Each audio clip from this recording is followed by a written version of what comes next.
Chapter 8 एक ख्वाब जो हकीकत से ज्यादा सच्चा था।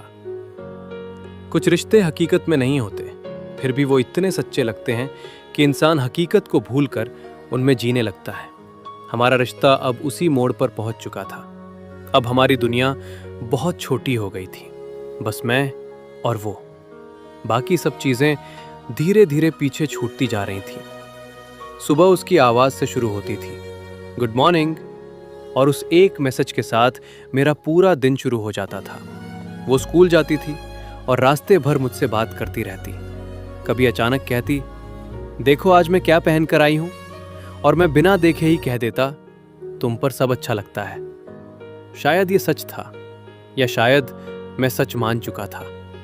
लंच टाइम पर वो मुझे अपना खाना दिखाती, आज ये खाया, और मैं हंसते हुए कहता, थोड़ा मेरे लिए भी रख लेना। ये छोटी छोटी बातें हमारे लिए बहुत बड़ी बन चुकी थी। शाम को जब वो घर लौटती तो सबसे पहले मुझे मैसेज करती, जैसे मैं उसका इंतजार कर रहा हूं और वो मेरे पास लौट रही है। धीरे धीरे हमने अपने रिश्ते को एक नाम दे दिया, पति पत्नी। ये हकीकत नहीं था, लेकिन हमारे लिए सबसे सच्चा बदल चुकी थी। हम फ्यूचर की बातें करते, सपनों की बातें करते, एक ऐसी जिंदगी की जो शायद कभी होने वाली नहीं थी। लेकिन उस वक्त हमें उससे फर्क नहीं पड़ता था, क्योंकि हम उस ख्वाब में खुश थे। और फिर एक दिन हमने कुछ ऐसा किया जो शायद इस रिश्ते को और गहरा भी कर गया और भी उलझा भी। हमने एक बेटी बना ली, एक इमेजिनरी दुनिया जहां हम दोनों उसके पेरेंट्स थे। हमने उसका नाम रखा उर्मी। वो नाम सिर्फ एक नाम नहीं था, वो हमारे रिश्ते की सबसे खूबसूरत और सबसे मासूम पहचान बन गया। हम उर्मी के बारे में बातें करते, उसकी आदतें सोचते, उसकी हंसी इमेजिन करते। कभी कभी तो ऐसा लगता था जैसे वो सच में हमारे बीच है, और शायद हम दोनों उस झूठ को सच मान चुके थे। अब हम सिर्फ दो लोग नहीं थे, हम एक फैमिली थे। भले ही वो फैमिली हकीकत में नहीं थी, लेकिन हमारे दिल में वो पूरी तरह जिंदा थी। रात को जब हम बात करते तो कभी कभी उर्मी के फ्यूचर की बातें करते। बड़ी हो क्या बनेगी, किस पर जाएगी, और हम दोनों हंस पड़ते।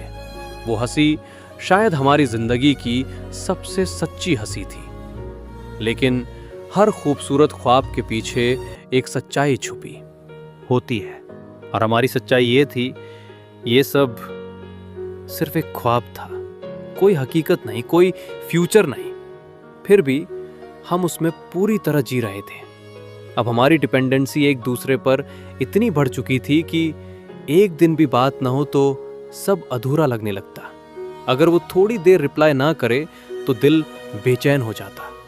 अगर मैं थोड़ा चुप रहूं तो वो पूछने लगती, क्या हुआ। हम दोनों एक दूसरे की आदत नहीं, एक दूसरे की जरूरत बन चुके थे। और शायद यही सबसे खतरनाक था, क्योंकि जब कोई इंसान आपकी जरूरत बन जाता है तो उसका जाना सब कुछ तोड़ देता है। लेकिन उस वक्त हम सिर्फ इतना जानते थे, हम खुश हैं। और शायद कभी कभी इंसान सिर्फ उसी पल में जीना चाहता है जहां वो खुश हो, भले ही वो पल हमेशा के लिए ना हो। हमारी कहानी भी अब उसी पल में जी रही थी, एक ऐसा ख्वाब जो हकीकत से ज्यादा सच्चा लग रहा था। लेकिन हकीकत धीरे धीरे हमारे करीब आ रही थी। आगे क्या हुआ जानने के लिए चैनल को सब्सक्राइब करें। धन्यवाद।